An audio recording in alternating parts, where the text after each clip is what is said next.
Alright. Another murder that Mr. Rainier questioned you about was the murder of Kendall Favor. Do you recall that, sir?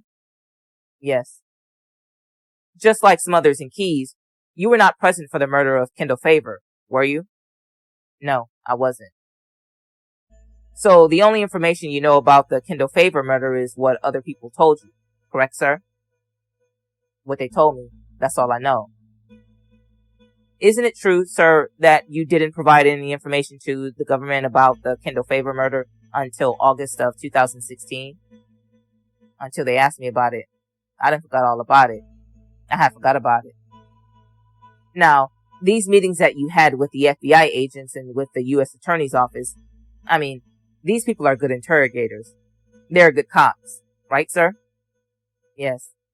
I mean, they're good at their job, is what I mean. Yes. They ask you lots of questions, right? Yes, sir. In the course of those meetings, haven't they told you, Darryl, we've gone too far, man. You've pled guilty. We're on Team USA together, right? That's what they would say, correct? No. Well, what they would say is, you gotta give us all the information you know. The only way we can help you is if you give us all the information you know, correct? No. They never said that to you? They would say something as if, you don't remember someone getting killed at the house where y'all went and did the drive-by shooting at in the East? I thought about it. Oh, the guy in the green Monte Carlo that came around there trying to shoot. My recollection is Kendall Favor was shot sometime in 2010, right? 2010? If that's what his papers say. I guess so. You went to jail in 2013, correct? Yes, sir. So based on the records and the notes from the FBI agents of your interviews, there is no mention of Kendall Favor in 2013. I don't know Kendall's name. I ain't know his name until they came to talk about it. I just know the green Monte Carlo. I don't know his name. I can't even tell you his face if you was to show it to me. I don't know him like that.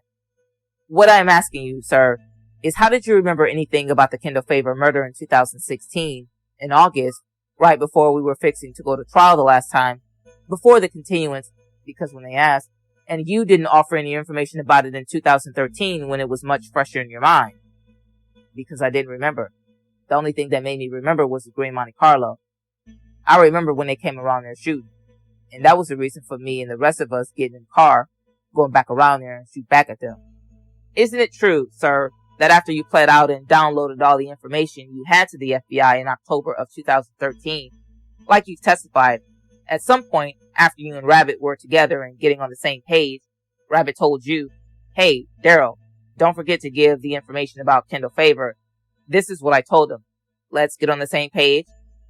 No, sir, because I can't even go specific and tell you exactly what they said. I only can tell you what I remember. I don't remember too much about that. Again, the fact is you weren't there for the Kendall Favor murder. No, sir. You don't really know what happened, right? I just know what they told me. Let's move on, sir. Almost done. You gave testimony in response to questions from Mr. Rainier about a shooting on Albert Hardy. Do you recall that testimony? Yes. Again, you weren't present for the shooting of Albert Hardy, correct? No, I was present for when they was getting ready to go do the shooting. But you didn't see the actual shooting itself. No. Are you aware, sir, that there was a crowd of people out there when Hardy and the other two people were shot? There was a DJ. I'm sure that they're going to have a crowd of people out there. Are you aware, sir, that not a single person in that crowd has identified Jasmine Perry as a shooter of Albert Hardy or any of the other people who were shot that day? I'm not aware. Now, your testimony, sir, was that, as I remember it, correct me if I'm wrong, that Jasmine, the gentleman seated next to him, Curtis Neville, and another cooperating witness, Washington McCaskill, were the shooters that day. Yes. That was your testimony, right, sir? Yes. Based on what you heard, correct? No, based on what they got in the car and did before they went and did the crime.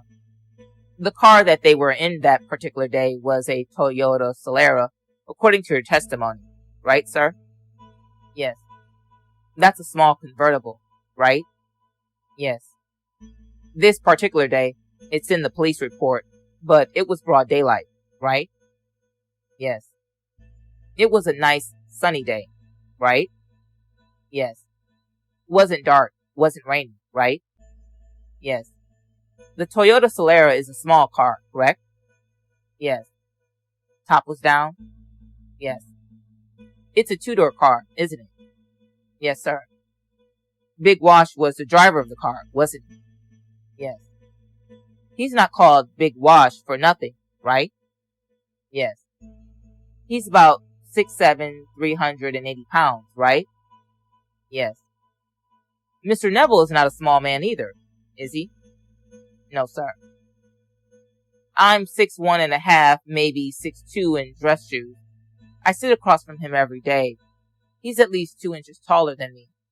According to your testimony, Big Wash, 6'7" or 6'8", 380 pounds, Mr. Neville, who is also a large man, are in the front seat of a small convertible. Right. My client, Jasmine Perry, is in the back seat. How did he fit? I told you. He was on the top when he pulled over, he was on the top where the top go down at, where they lock the top in. Are you aware, sir, of any eyewitnesses to the crime, which you were not, identifying one of the shooters sitting on top of the car? No, sir. I don't know. I don't know what the witness say. An eyewitness. Now, in the indictment, which Ms. Reed so eloquently read to the jury before you were here, there was an allegation in count 1, the overt acts, several allegations involving certain of these men and others riding a Greyhound bus for you to help in the acquisition of drugs in Houston. Are you familiar with that, sir? I only say 2 of them rode the Greyhound bus for you. What's your testimony? Who rode the Greyhound bus for you? Curtis Neville and Ashton Price. Jasmine Perry never rode a Greyhound bus, right? I said he came with me. He never rode it for me, no. In coming with you, did he have the cash in his possession? No, we don't ride with cash.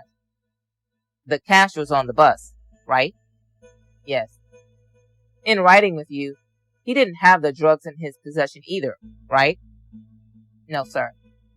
You don't ride down the I-10 with drugs, right? No, sir. So why did he ride with you? Just to be a passenger? Just to go for a ride? Just to come. Just asked him to come. He came. How many times was that, sir? I don't know. I only can really remember 2 times. 2 times. Because he didn't ride the bus, I guess there is no bus ticket, no receipt, no anything like that to prove he was with you. Right, sir? We don't get bus tickets in our name. Nobody that go, they know not to get a bus ticket in their name. Did you ever post any picture of you and Jasmine on social media riding in the car to Houston? No, sir. What car would you take? You had all these cars. Was it a special car that you would take to Houston? No, I'd take a rental.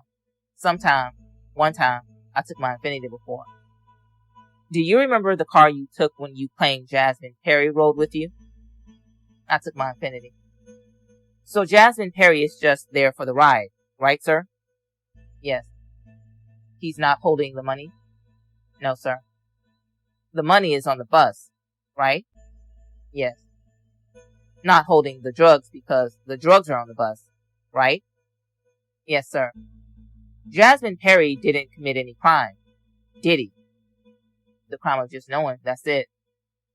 That's all I have. Thank you, Mr. Franklin. You're welcome. Okay, thank you. Mr. Southern, I believe, is next on behalf of Evans Lewis.